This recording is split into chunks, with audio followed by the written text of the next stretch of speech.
Don't even ask. Kyle, it's okay. Don't beat yourself up.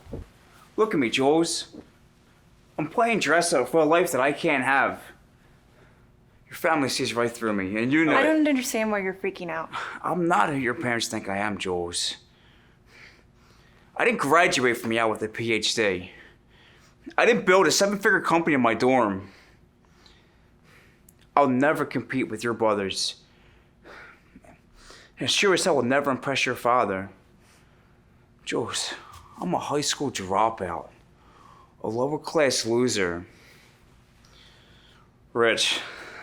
Not even average. That is not true, and even if it were, who cares what they think? Why are you doing this to yourself? Because I'm supposed to be the one that you lean on. Not the other way around. You deserve the world, Jules. And I can't even afford to give you a compliment. Your worth to me means more than jobs landed or bills paid.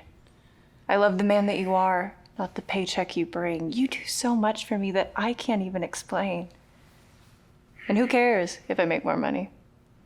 Let me do that one thing for you. And this. I miss your scruffy face. But you deserve so much better. I already have the best. I love you.